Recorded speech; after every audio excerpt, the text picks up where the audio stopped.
Rescatar historias para acercar un pasado que nos abrió camino a este presente. Amplificar las luchas de hoy. Reescuchar voces. Visibilizar a trabajadoras de prensa cuyas luchas fueron y son fundamentales en la construcción de una comunicación feminista, democrática, con equidad y con derechos laborales. Esto es Mirá cómo nos contamos. Mirá cómo nos contamos. Historias de trabajadoras de prensa en la Argentina. A mí me preguntan muchas veces si cómo influyó el periodismo en la militancia en el periodismo, y para mí siempre fueron juntas. Y no tengo mucho conflicto en relación a hacer un periodismo militante. Tampoco es un periodismo, es un periodismo militante en el sentido que son temas que sobre los que he escrito, tanto el tema para simplificar derechos humanos como feminismos, que son cosas que me atraviesan el cuerpo y sobre las que quiero trabajar, y me da alegría tener espacio para trabajar, y me parece que está bien hacer ese trabajo. Marta Dillon es periodista, escritora y militante feminista. Actualmente edita el suplemento Las 12 del diario Página 12. Fue delegada gremial, es integrante del colectivo Ni Una Menos y como hija de desaparecida militó en la agrupación Hijos. Yo llegué al periodismo por la necesidad de trabajar, digamos. Y como el saber que yo creía que tenía, en ese momento que tenía 20 años y acababa de tener una hija, era escribir. Entonces pensé cuál es el oficio de escribir, digamos, o sea, qué cosa puedo hacer escribiendo para ganarme la vida, y pensé en el periodismo. También un poco porque en ese momento existían medios como Cerdos y Peces, por ejemplo, o como El Porteño, que me interpelaban, entonces que me parecía que yo podía estar ahí, que yo podía escribir esas cosas, que podía estar ahí, entonces me pareció que era posible. Pero fue la verdad que el hambre lo que me llevó al periodismo, digámoslo. Se inscribió en TEA, donde entendió muy rápido el lenguaje periodístico, un aprendizaje que luego volcó en las notas que comenzó a publicar en Cerdos y Peces y El Porteño. La primera nota que hice en El Porteño fue sobre motoqueros, por ejemplo, que era como un oficio que empezaba en ese momento. O como de ladrones de... siempre marginal, ¿no? La primera fue de ladrones de estéreos, de pasacassettes, se decía en ese momento. A fines de la década del 80 surgió en la Argentina el diario Sur, reconocido por su marcada línea de izquierda. Cuando se estaba formando se sumó Marta. Su primera tarea fue cortar cables, luego pasó a la mesa de noticias y después entró como redactora en la sección de policiales. Una rareza igual. Con Enrique Sims, con Ricardo Rajendorfer, con el Pájaro Salinas, y yo que... Era una rareza real porque no había mujeres en poli. Bueno, estaba Marta Ferro en Crónica, pero no, en general había muchas menos mujeres en las redacciones de lo que hay ahora, y policiales era como un lugar tabicado. Recién ahora, yo creo que en los últimos 5 años ha empezado a haber periodistas en economía, mujeres.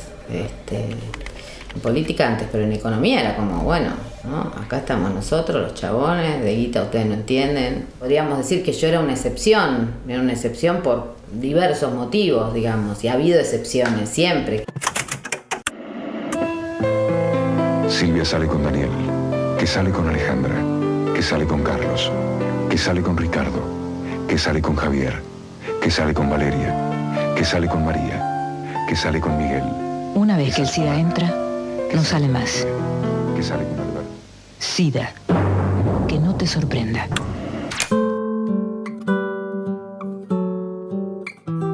Con el cierre del diario Sur a finales del año 90, Marta trabajó en El Libertino, un lugar que ella define como parteaguas en su carrera.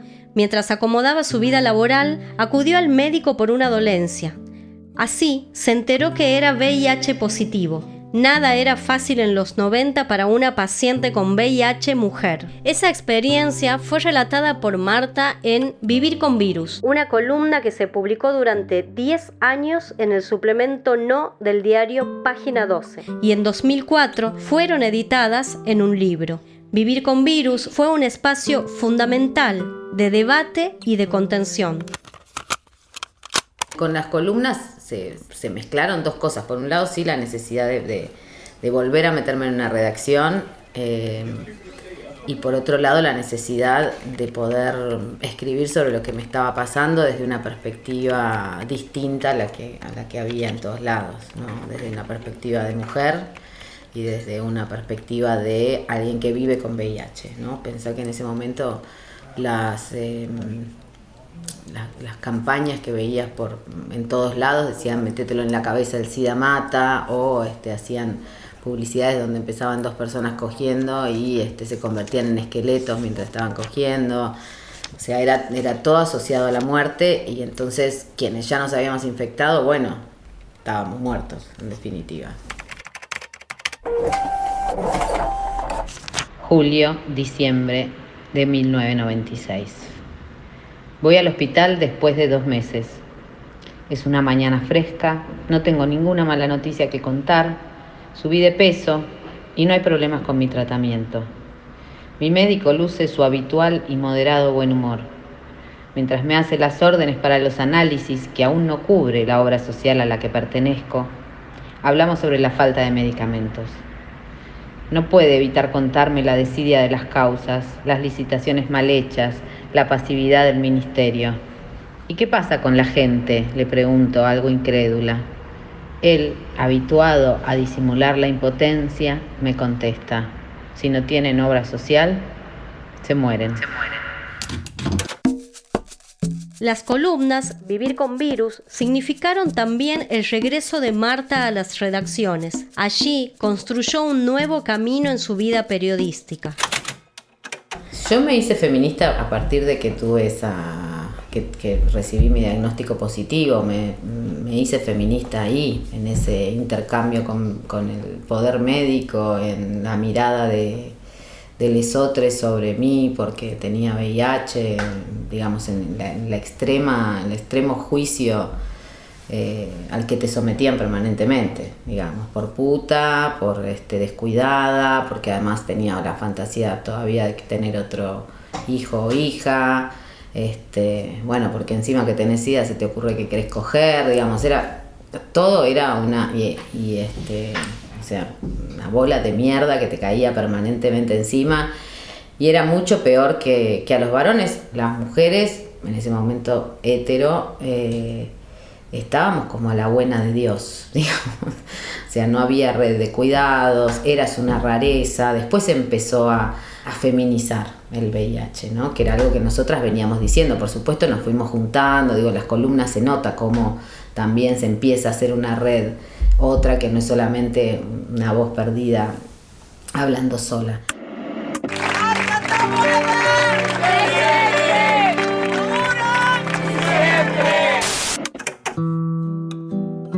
En octubre de 1976, la militante Marta Taboada, mamá de Marta Dillon, fue secuestrada por un grupo de tareas junto a 2 compañeros. Marta, que tenía 9 años, estaba allí. Después de la desaparición de su mamá, fue a vivir con su padre. Esos años estuvieron marcados por el silencio y las dudas de aquella gran ausencia. Todas esas sensaciones se transformaron por completo cuando surgió la agrupación Hijos. Es un enorme alivio que haya existido Hijos y que haya existido esa posibilidad de encontrarnos miles, porque aparte cuando desapareció mi madre, para hablar en primera persona, desapareció su compañero, o sea, fue secuestrado también su compañero con ella, que tenía 2 hijas, después supe que eran 3, pero bueno, con las que yo jugaba, digamos, y otro compañero más, y había un montón además de los compañeros y compañeras que eran secuestradas y desaparecidas, sus hijos e hijas también los había perdido. yo pensaba que para siempre, por ejemplo, ¿entendés? Y de pronto me los empecé a encontrar, o sea, nos encontramos en hijos, no sé, los bebitos que yo había cuidado cuando era chica eran ahora unos chabones de 20 años. Creo que no está totalmente valorado el tema del silencio, porque todo el mundo piensa en hijos y piensa en hijos que saben la historia, ¿no? En hijos militantes y no... vivimos muy tabicados. Durante muchísimos años fuimos una vergüenza dentro de las escuelas, lo que no se podía decir. Ver la historia nuestra y tratar de que este país lo vea, no solamente porque a mí mi historia me duele, sino que es todo un país que le duele, que le sangra esta historia. Un nombre que se nos ocurrió es una sigla que es HIJOS, que significaría hijos por la identidad, la justicia, contra el olvido y el silencio. Creemos necesario la reconstrucción de esta historia. Nos reconocíamos en la mirada y nos reconocíamos en anécdotas, cosas que nos habían, como la famosa idea de que te subís a un bondi y va en el fondo va a estar tu mamá o tu papá, linchera y loca por la tortura, ¿entendés? Y que no la vas a reconocer encima. Bueno, esa es una fantasía que tuvimos prácticamente todos. Y es muy loco que te pase eso. Y además, bueno, esta posibilidad de intervenir políticamente, digamos, no solamente esta cuestión emocional y muy reparadora, sino también intervenir políticamente.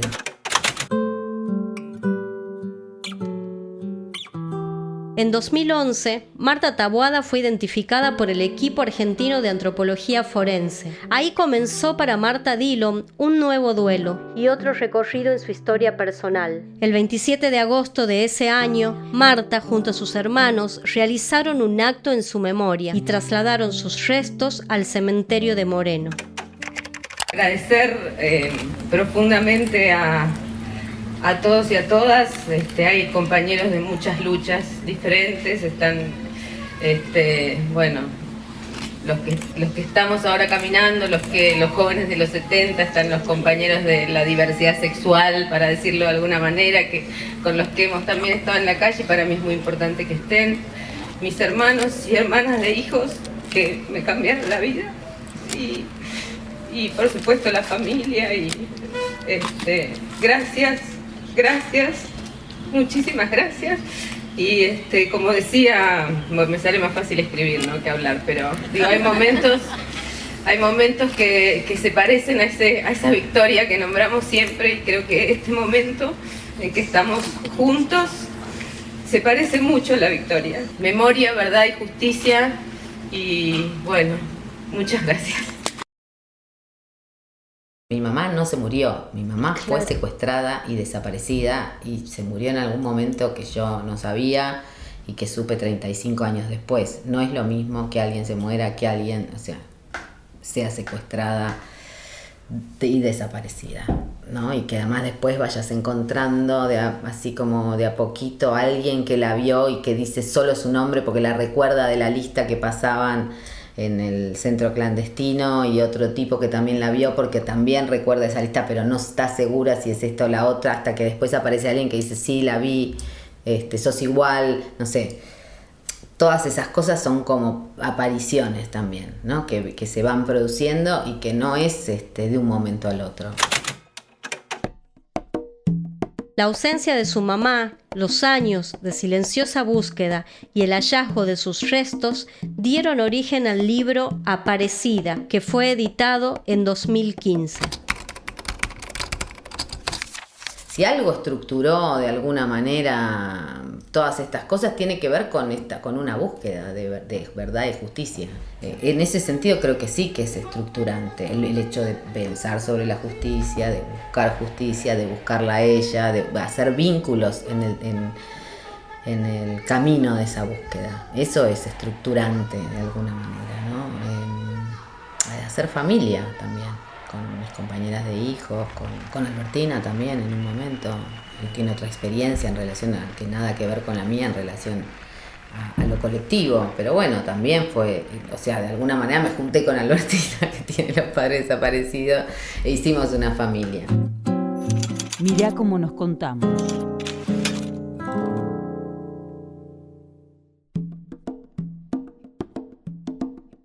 Las 12 es el suplemento de géneros del diario Página 12. Salió en abril de 1998 y fue una propuesta del mismo diario de incluir la perspectiva de las mujeres en algunas noticias. En ese momento era dirigido por Sandra Russo y María Moreno. Marta era redactora junto a Moira Soto, que colaboraba en el medio, Victoria Lescano y Soledad Vallejo. Pronto el suplemento adquirió un perfil feminista. Fue innovador para el mundo de medios de la Argentina. Una publicación periodística que hablaba de la agenda de aquello que les pasaba a las mujeres en todo el país.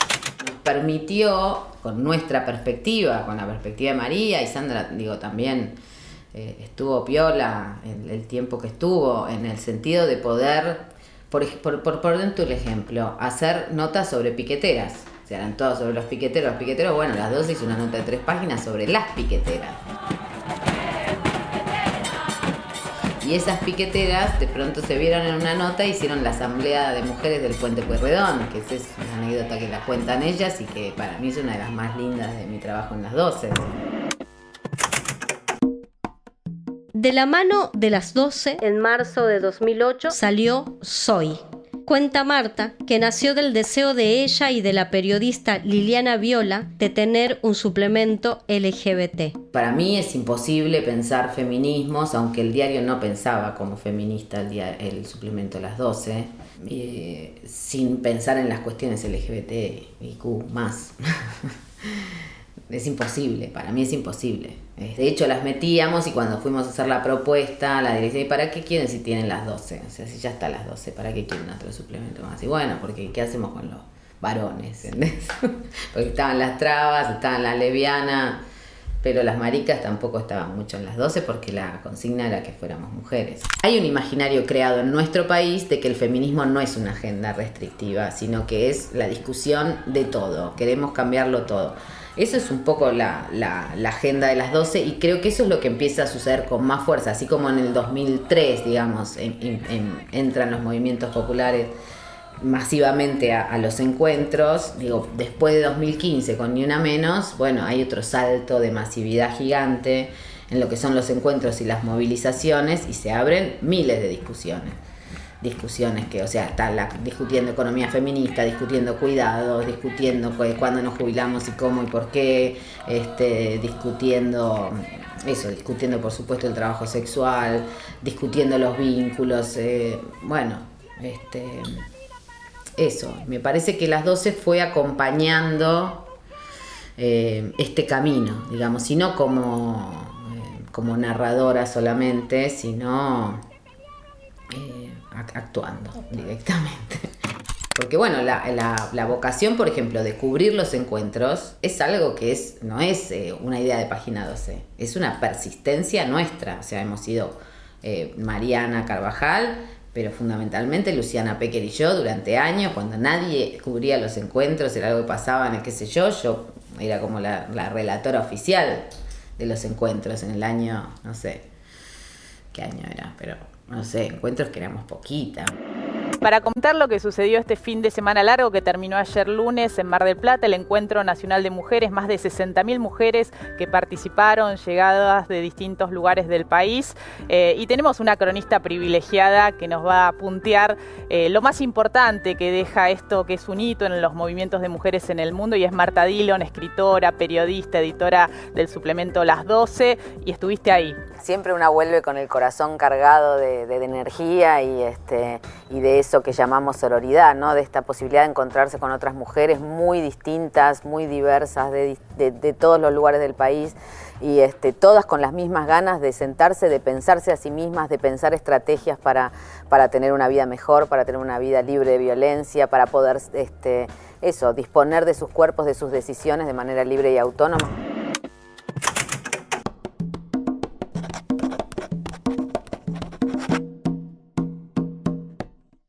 Como afiliada y exdelegada agremial, Marta formó parte de la construcción del Sindicato de Prensa de Buenos Aires, donde también coordinó talleres junto a la Secretaría de Mujeres y Géneros. Porque una editora de género tendría que estar en todas las reuniones de sumario, todos los días para aportar, digamos, para que el género sea transversal, hasta que todo el mundo acá entienda de qué se trata la transversalidad en las cuestiones de género y por qué hay que hablar del endeudamiento de las jefas de hogar y no solamente del FMI. Esto no podemos seguir pensando. ¿Por qué no podemos seguir pensando en varones y mujeres? Porque no estamos hablando de varones y mujeres. Estamos hablando de un sistema de expropiación de la potencia de determinadas cuerpos y trayectorias vitales sobre otras, digamos.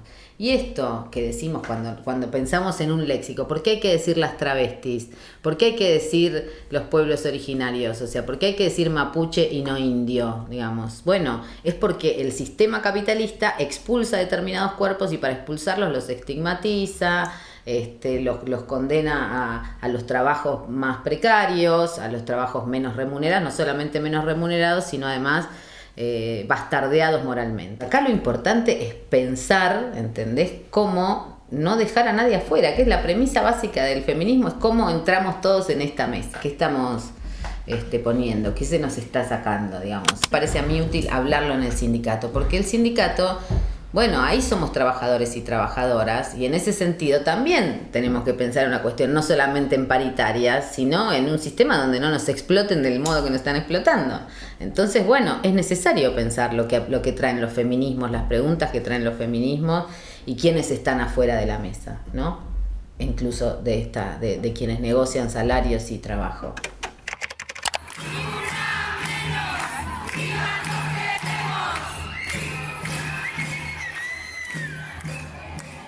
En 2015, el movimiento de mujeres vivió un punto de inflexión en su historia.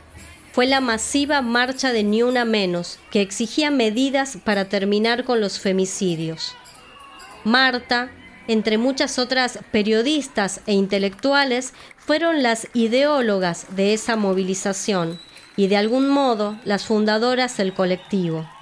Después de la primera marcha, la agenda de lucha de las mujeres y diversidades se amplió y los reclamos se masificaron. No queremos más mujeres muertas por femicidio. Queremos a cada una de las mujeres vivas. ¡A todas! ¡Ni una menos! No esperábamos que fuera tan grande, la verdad que no esperábamos que fuera tan grande, pero te ibas dando cuenta que iba a ser grande a medida que iba avanzando.